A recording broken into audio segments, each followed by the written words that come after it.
Hello friend, तो आज के वीडियो में हम स्टार्ट करने वाले पॉलीमर जो हमारा सेकंड चैप्टर बहुत ही इंपॉर्टेंट चैप्टर। इस चैप्टर से जो 7 मार्क्स के क्वेश्चन जरूर से एग्जाम में आते हैं, तो वीडियो को लास्ट तक देखिएगा। और चैनल पे नए प्लीज चैनल को सब्सक्राइब और लाइक जरूर से कर दीजिएगा। तो आइए देखते हैं पॉलीमर। पॉलीमर पहले इसके वर्ड को आप तोड़ के देख लीजिए तो आपको डिफिनेशन खुद ही याद हो जाएंगी। तो यहाँ पे लिख देते हैं हम पॉलीमर। ठीक है, पॉलीमर लिख लीजिए, पॉलीमर। तो पॉलीमर देखिए दो वर्ड से मिलकर बना है, एक हमारा हो गया पॉली, एक हो गया हमारा मर। तो पॉली का मतलब आपको पता है, पॉली का मतलब होता है मेनी और मर का मतलब होता है पार्ट। तो पॉलीमर जो होते हैं कई सारे पार्ट से मिलके बने होते हैं, तो उसको हम क्या बोलते हैं, पॉलीमर। देखिए यहाँ पे कई सारे पार्ट आपको दिख रहे हैं, ढेर सारे, जिसको हमने बोला मोनोमर। ठीक है, तो ये सारे पार्ट मिलके आपस में क्या बनाए, पॉलीमर बनाए। तो पार्ट का मतलब यहाँ पे समझ लीजिए, पार्ट का मतलब या तो हमारे मोनोमर हो सकते हैं, मोनोमर हो सकते हैं, या हो सकते हैं डायामर हो सकते हैं, या तो ट्रायामर हो सकते हैं। ठीक है, तो इस तरीके से हमारे पार्ट होते हैं। मोनोमर का मतलब होता है जो एक तरीके के रहेंगे। ठीक है, एक तरीके के जो यूनिट दिखेंगे, जो दो तरीके से यूनिट दिखेंगे, तीन तरीके से दिखेगा, ट्राई का मतलब तीन, डाई का मतलब होता है दो। तो इस तरीके से आप इसको याद कर सकते हैं। तो आपको इजी तरीके से डिफिनेशन आपको यही समझ लेनी है कि पॉलीमर उसको बोलते हैं जो कई सारे पार्ट से मिलके बना होता है, कई सारे मोनोमर्स आपस में जब कंबाइंड होते हैं तो एक हमारा पॉलीमर बनाते हैं। तो इस तरीके से आप डिफिनेशन इसको इजी वे में लिख सकते हैं। तो आपको और इजी वे में मैं समझाने की कोशिश करता हूँ यहाँ पे। तो यहाँ पे देख लीजिए, यहाँ पे मान लीजिए हमारे स्मॉल यूनिट है, स्मॉल यूनिट है। तो स्मॉल यूनिट का जब हम पॉलीमराइजेशन करें, पॉलीमराइजेशन, जब इसका हम पॉलीमराइजेशन किए स्मॉल यूनिट का, तो एक हमारा बना बिग यूनिट, बिग यूनिट या लार्ज यूनिट बोल सकते हैं। ठीक है, तो इसको हमने लार्ज यूनिट को क्या बोल दिया, बिग यूनिट को हमने क्या बोल दिया, पॉलीमर बोल दिया। ठीक है, जो हमारे स्मॉल यूनिट थे, स्मॉल यूनिट को हमने क्या बोला, यहाँ पे मोनोमर बोला। ठीक है, तो मोनोमर जब आपस में जुड़ेंगे या कंबाइन होंगे या इनका पॉलीमराइजेशन होगा, तो हमारा क्या है, एक बिग यूनिट बनेगा, उसको क्या बोल दिए हम, पॉलीमर। या इस तरीके से भी आप लिख सकते हैं। यहाँ पे एक तरीका आपको ये मैंने बता दिया, दूसरा तरीका आप इस तरीके से लिख सकते हैं, जब हमारे micro unit, micro unit, micro का मतलब आपको पता है, माइक्रो का मतलब होता है स्मॉल, यूनिट का मतलब होता है पार्ट। ठीक है, तो जब इनका पॉलीमराइजेशन होगा, पॉलीमराइजेशन होगा तो एक माइक्रो यूनिट बनेगी, माइक्रो यूनिट। देखो माइक्रो का मतलब होता है स्मॉल और माइक्रो का मतलब होता है लार्ज। ठीक है, लार्ज। तो इसको हमने क्या बोल दिया, पॉलीमर बोल दिया। मतलब कई सारे माइक्रो यूनिट, जब इसका पॉलीमराइजेशन होगा तो एक माइक्रो यूनिट बनेगा, तो इसको हम क्या बोलेंगे, पॉलीमर बोल देंगे। तो इजी तरीके से आप इस तरीके से लिख सकते हैं। तो एक डिफिनेशन आपको बता देते हैं, इसका स्क्रीनशॉट ले सकते हैं। तो फिर मान लीजिए कि इसकी आपको डिफिनेशन इजी वे में लिखनी है पॉलीमर का। तो पॉलीमर का डिफिनेशन आप लिख सकते हैं, एडिशन, एडिशन और condensation, condensation of monomers, monomers is called polymer. तो इस तरीके से इजी वे में आप खुद इसकी डिफिनेशन बना के लिख सकते हैं पॉलीमर की। तो यहाँ पे एक तरीका मैंने ये बता दिया डिफिनेशन, एक तरीका मैंने यहाँ पे लिखा जो मैंने यहाँ पे बना के आपको बताया है। तो यहाँ पे लिख सकते हैं, ए polymer is large molecules of, जो हमारे मोनोमर होते हैं। ठीक है, ये क्या होते हैं, ये हमारे स्मॉल मॉलिक्यूल होते हैं, और जो हमारे पॉलीमर होते हैं ये हमारे लार्ज मॉलिक्यूल होते हैं। तो हमारे जो पॉलीमर होते हैं एक लार्ज मॉलिक्यूल होते हैं, जो कि कई सारे स्मॉल मॉलिक्यूल्स आपस में लिंक होके या ज्वाइन होके क्या बनाते हैं, पॉलीमर बनाते हैं। तो इस तरीके से आप डिफिनेशन इस तरीके से भी लिख सकते हैं एग्जाम में, इस तरीके से भी आप एग्जाम में इसको लिख सकते हैं, जो आपको आसान लगे। तो यहाँ पे देख लीजिए कई सारे मोनोमर दिए गए हैं। तो इन सभी मोनोमर का पॉलीमराइजेशन जब हुआ, तो पॉलीमराइजेशन होने के बाद एक क्या बना, हमारा पॉलीमर बना। ठीक है, तो यहाँ पे एक एग्जाम्पल मैंने बहुत ही अच्छा दिया है। एग्जाम्पल यही है कि कई सारे एमिनो एसिड, जो आपने प्रोटीन के बारे में पढ़ा होगा, प्रोटीन क्या होता है कि building block of amino acid. कई सारे मान लीजिए एमिनो एसिड यहाँ पे मैंने बना दिया, एमिनो एसिड हो गए, यहाँ पे मैंने 3 एमिनो एसिड दिखा दिया। तो अब 3 एमिनो एसिड जो है ये हमारे क्या हो गए, एक हो गए स्मॉल यूनिट हो गए, ठीक है, स्मॉल यूनिट ये हमारे हो गए, जिसको हमने क्या बोला, मोनोमर बोला, मोनोमर हमने बोल दिया। फिर इसका जब हमने क्या किया, एक पॉलीमराइजेशन किया, पॉलीमराइजेशन किया, इसका जब हमने पॉलीमराइजेशन किया तो एक बना लार्ज मॉलिक्यूल बना, ठीक है, एक लार्ज मॉलिक्यूल बना जिसको हमने क्या बोल दिया, पॉलीमर बोल दिया। आई होप आपके जो कॉन्सेप्ट है क्लियर हो गए होंगे आसानी से, ठीक है। तो आपको और मैं और तरीके से आपको इस एग्जांपल को बताना चाहता हूँ। वेरी पॉपुलर एग्जांपल जो पॉलीथीन का है, पॉलीथीन का एग्जांपल है कि CH2 double bond CH2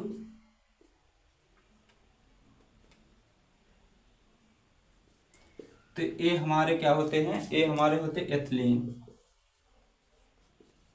ethylene हो गए, जो हमारे क्या होते हैं, मोनोमर होते हैं।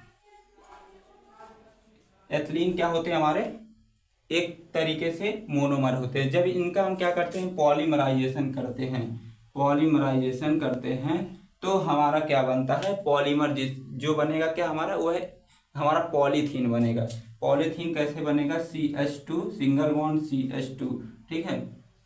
तो इस तरीके से हमारा क्या बन जाएगा, पॉलीथीन बन जाता है। यही जो बॉन्ड है यहाँ पे, जो बॉन्ड डबल बॉन्ड देख रहे हैं, यही हमारा बॉन्ड जो होता है ब्रेक हो जाता है, ब्रेक होने के बाद इधर साइड में चला जाता है। तो इस तरीके से हमारा क्या बना है, मोनोमर से हमारा क्या बन गया, हमारा मोनोमर से क्या बना, पॉलीमर। इस पॉलीमर का नाम क्या है, पॉलीथीन बना है,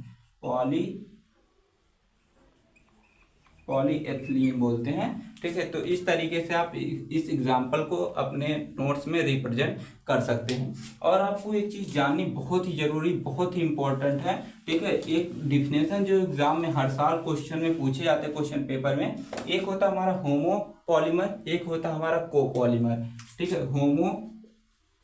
होमोपॉलीमर, एक हमारा होता है कोपॉलीमर। अगर आपको पता है तो आप कमेंट बॉक्स में इसकी डिफिनेशन ड्रॉप कर सकते हैं।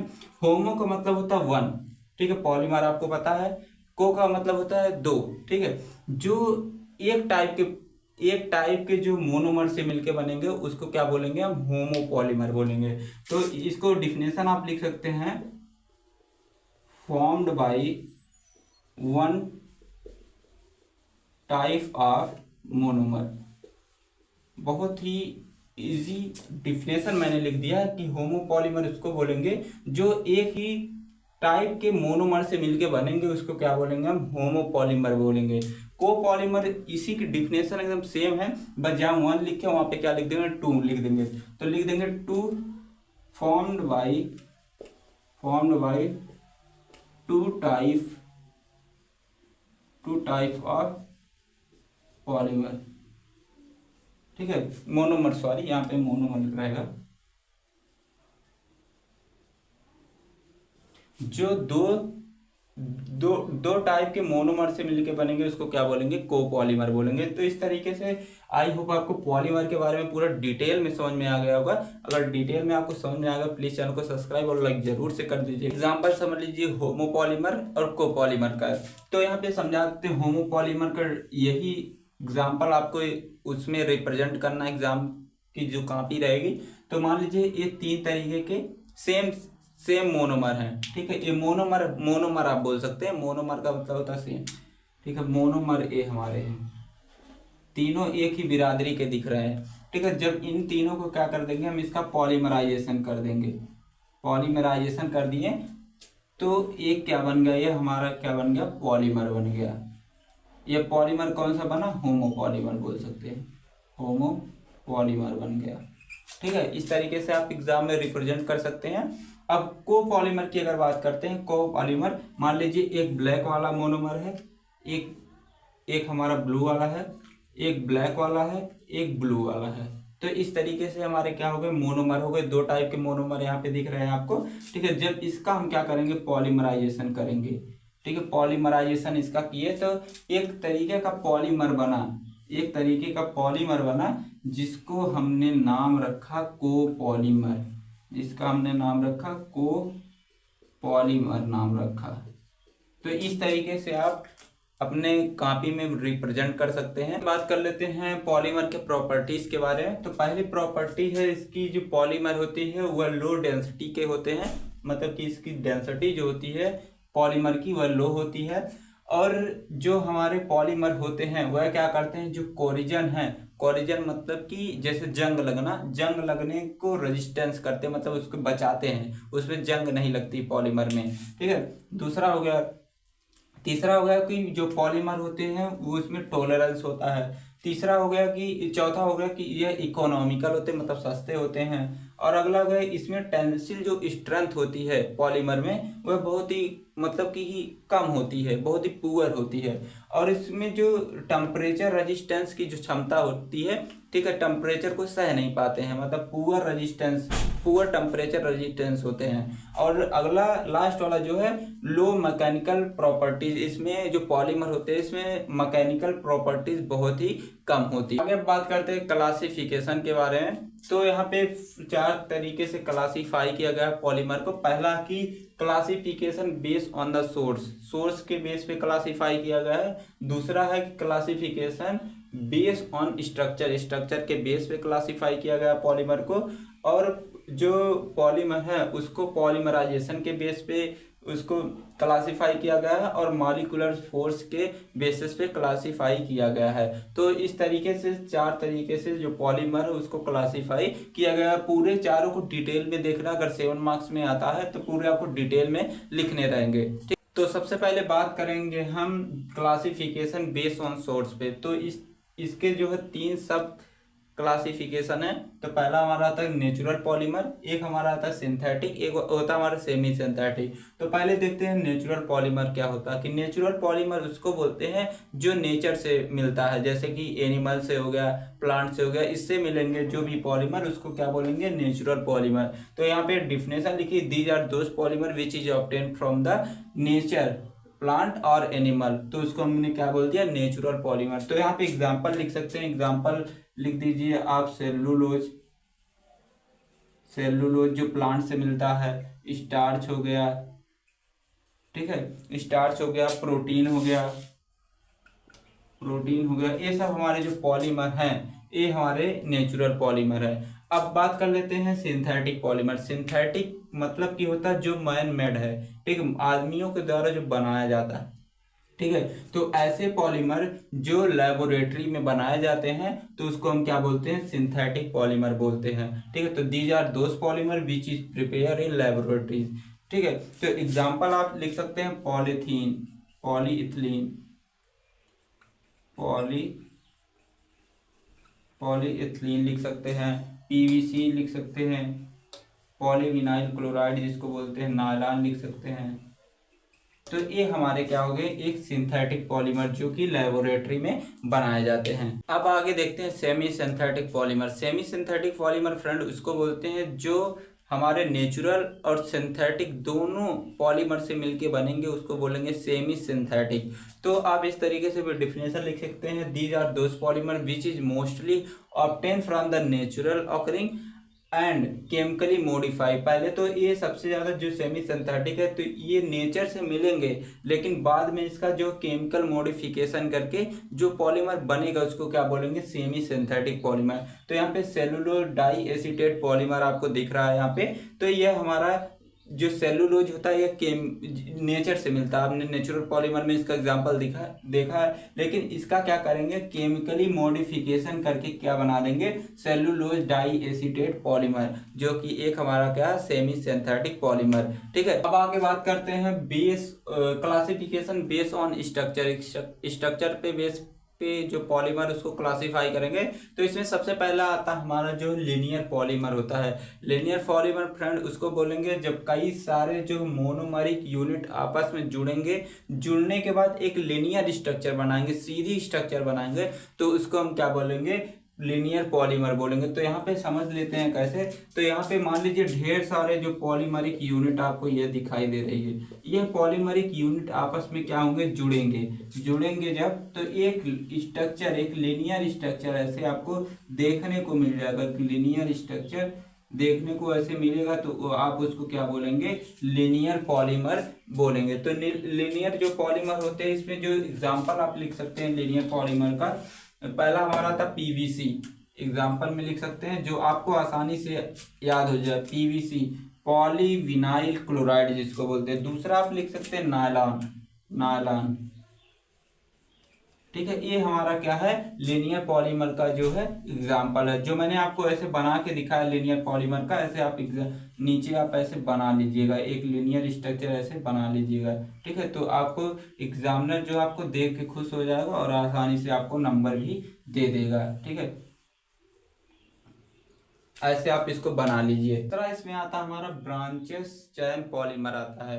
तो ब्रांचेस चैन पॉलीमर जो है एकदम सेम है लीनियर जैसा, लेकिन थोड़ा सा डिफरेंस आपको क्या देखना है कि इसमें भी कई सारे मोनोमरिक यूनिट आपस में जुड़ के एक लंबी चैन बनाएंगे। लेकिन क्या होगा इसमें कि साइड साइड में जो एक एक चैन ऐसे निकल जाएगी साइड साइड में। तो आपको दिखा देते हैं कैसे। मान लीजिए कि कई सारे मोनोमरिक यूनिट आपस में जुड़े, ये जुड़ गए, जुड़ने के बाद क्या हो गया, एक लीनियर स्ट्रक्चर बना है। लेकिन इसमें क्या होता है, साइड साइड में एक ब्रांचेज ऐसे देखने को मिल जाएगी, ठीक है।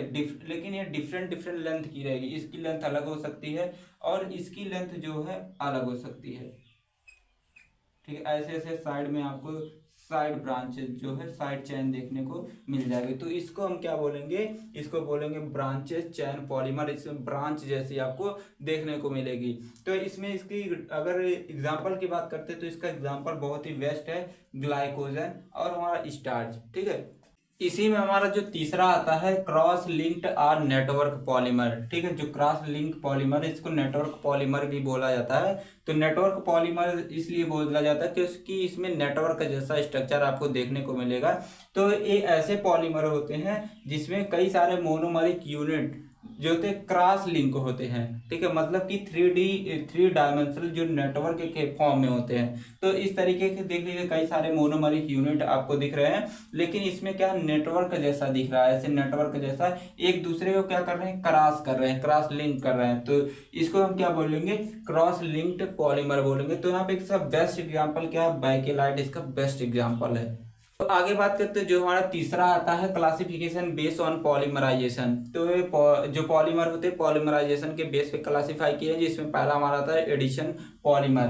तो एडिशन पॉलीमर उसको बोलते हैं कि ऐसे मोनोमर जो है कि डबल बॉन्ड या ट्रिपल बॉन्ड को कंटेन करते हैं। जब इनका रिपीट एडिशन होता है तो उसको हम क्या बोलते हैं, एडिशन पॉलीमर। तो यहाँ पे एग्जाम्पल समझ लीजिए, सारे डाउट क्लियर हो जाएंगे। तो यहाँ पे एथिलीन का आप स्ट्रक्चर दिख रहे हैं। तो यहाँ पे देख लीजिए कि जो हमारा पाई बॉन्ड है, यह पाई बॉन्ड हमारा क्या होगा, ब्रेक होगा। ब्रेक होने के बाद क्या होगा कि यहाँ पे एडिशन पॉलीमराइजेशन होगा। तो यहाँ पे रिपीट एडिशन होगा मोनोमर का। तो यहाँ पे देख लीजिए एक के बाद एक एडिशन हो रहा है, तो हमारा क्या बना रहा है, पॉलीथीन बना रहा है। तो ये हमारे क्या हो गए, ये हमारा था मोनोमर था, यह हमारा क्या बना, एक बना पॉलीमर। एक कौन सा पॉलीमर, वह हमारा बना एडिशन पॉलीमर बना। दूसरा हम देखते हैं, दूसरा जो हमारा आता है क्लासिफिकेशन बेस ऑन पॉलीमराइजेशन में, दूसरा हमारा आता है कंडेंसिएशन पॉलीमर। कंडेंसिएशन पॉलीमर में यही होता है कि इसमें 2 डिफरेंट टाइप के मोनोमर रहेंगे, वे दोनों आपस में रिएक्शन करके एक पॉलीमर बनाएंगे जिसको बोलेंगे कंडेंसिएशन पॉलीमर। लेकिन एक कंडीशन आपको याद रखनी है, जब 2 पॉलीमर आपस में क्या करेंगे, रिएक्शन करेंगे, तो एक जो सिंपल मॉलिक्यूल्स उसमें से लॉस होगा। जैसे हमारे H2O लॉस हो सकते हैं, HCl लॉस हो सकते हैं, NH2 लॉस हो सकते हैं, ठीक है। तो यहाँ पे देख लीजिए, मैंने जो है एग्जांपल बताया है। एग्जांपल क्या है, यहाँ पे डाइपिक एसिड है और हेक्सामेथाइलिन डाइमीन है, ठीक है। तो ये आपस में एक मोनोमर हमारे ए हो गए, ठीक है। यहाँ से यहाँ तक के एक मोनोमर हो गए और यहाँ से यहाँ तक के एक मोनोमर हो गए, ठीक है। अब इन दोनों का रिएक्शन होगा। तो मैं इसको रफ कर देता हूँ, मिटा देता हूँ। तो आप इसका स्क्रीनशॉट ले लीजिए, आपको एग्जाम्पल अच्छे से समझा के बता देता हूँ।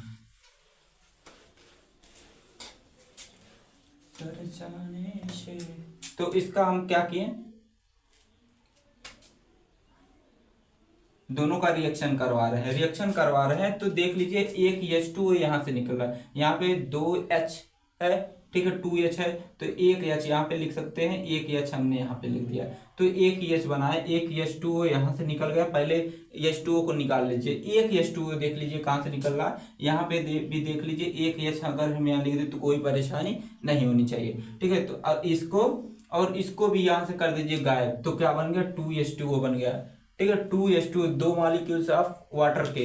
ठीक है, अब क्या करेंगे, इन दोनों को आपस में ऐड कर देंगे, तो यहाँ पे से ऐड करना स्टार्ट कर दिए, प्लस यहाँ पे लगा दीजिए, मतलब ए तो निकल गया हमारा। ठीक है, यहाँ से C डबल बॉन्ड O लिख दिए, C फिर डबल बॉन्ड यहाँ पे, अब OH तो गायब हो गया है, इसको लेके अब क्या करेंगे, यहाँ पे लगाने के बाद N से जोड़ देंगे, N से यहाँ पे एक H तो गायब हो गया है, एक H हमारा बचा, लेकिन एक H यहाँ पे लिख लेते और सभी C को ऐसे लिखते जाए, 1 2 3 4 5 6 है ना, 5 ही हुए हैं, 6 हो गए। अब यहाँ एक H तो गायब हो गया, इसको लेके फरार हो गया, तो बचा एक ही बचा, तो यहाँ पे क्या लिख देंगे, NH बन गया।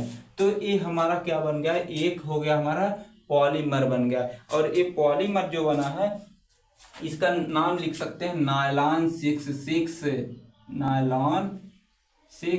6 आपने इसको बहुत ही सुना होगा, बहुत ही पॉपुलर जो है ये एग्जाम्पल है। तो यह नायलॉन 6 क्या हमारा एक प्रकार का मोनोमर है। तो एक बार फिर से समझ लीजिए, ध्यान से समझिएगा। तो यहाँ पे एक हमारा मोनोमर, यहाँ से यहाँ तक के एक मोनोमर हो गए, यहाँ से यहाँ एक मोनोमर हो गए। ये देखिए दो डिफरेंट टाइप के मोनोमर है। जब इनका हम रिएक्शन करवाते हैं, रिएक्शन करवाएंगे तो एक सिंपल मॉलिक्यूल्स जो लॉस होगा, तो सिंपल मॉलिक्यूल्स क्या लॉस हुआ, H2O, तो एक H2O यहाँ से निकल गया, एक H2O यहाँ से, 2 H2O निकल गया, और इन्हीं को बकिया जो बचे उसको हमने ऐड कर दिया, तो हमारा क्या बन गया, नायलॉन 6 बन गया। अब अगला जो हमारा आता है चौथा classification based on molecular force. Molecular force के बेसिस पे पॉलीमर को क्लासिफाई किया गया। पहला इसमें आता है हमारा इलास्टोमर जो होते हैं एक ऐसे पॉलीमर होते हैं जिसमें intra molecular force of attraction जो होता है वह बहुत ही लो होता है, जिसके वजह से ये आसानी से क्या होते हैं, फैल सकते हैं। आपने रबड़ को देखा होगा, रबड़ को आप आसानी से खींचेंगे, आसानी से फैल जाता है, तो उसमें इसलिए वह फैल जाता है क्योंकि उसमें intra molecular force of attraction जो होता है वह लो होता है। तो इसका एग्जांपल आप लिख सकते हैं रबर। इसी में हमारा दूसरा जो आता है फाइबर्स आते हैं। फाइबर्स जो होते हैं एक ऐसे पॉलीमर होते हैं जिसमें intra molecular force of attraction जो होता है स्ट्रांग होता है और यह आसानी से फैलते नहीं है। आपने नायलॉन को देखा, अगर नायलॉन को अगर आप खींचेंगे आसानी से फैलेगा नहीं। तो हमारा जो नायलॉन है बेस्ट एग्जाम्पल है फाइबर्स के। देखते हैं इसी में हमारा आता है थर्मोप्लास्टिक। थर्मो का मतलब होता है, आप जान लीजिए, हीट होता है।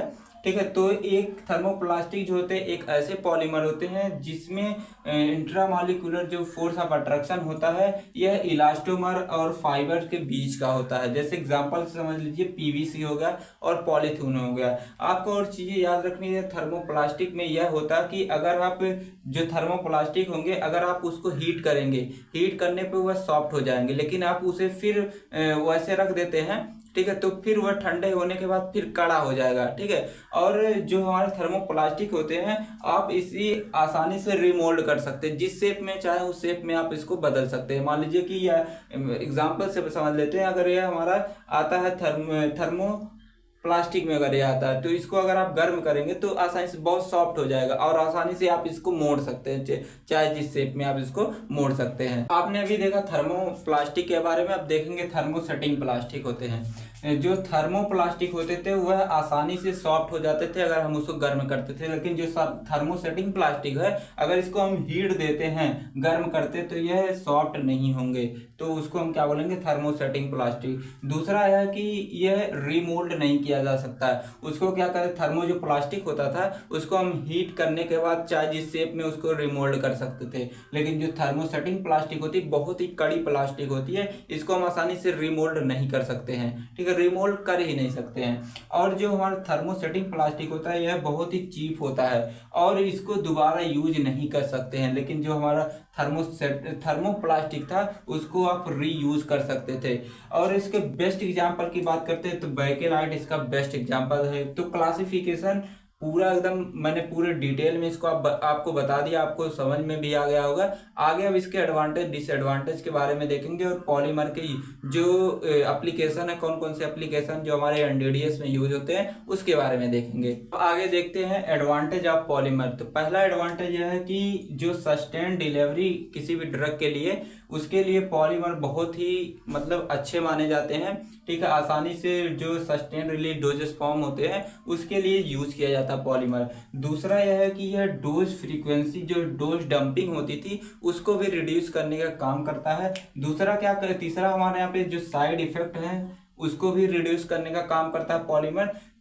चौथा हमारे यहाँ पे दिया गया कि यह पेशेंट कॉम्प्लिकेंस, मतलब कि पेशेंट जो है आसानी से जो हमारे ड्रग को आसानी से ले सकता है पॉलीमर की हेल्प से। और अगला दिया गया कि बायोडिग्रेडेबल होता है, जो हमारे पॉलीमर होते हैं बायोडिग्रेडेबल, मतलब कि हमारे पेट में जाने के बाद आसानी से डिग्रेड हो जाते हैं। और अगला दिया गया कि बायोकम्पेटिबल का मतलब यही है कि हमारे बॉडी में जाने के बाद कोई भी अदर साइड इफेक्ट नहीं करता, कोई भी रिएक्शन नहीं करता है।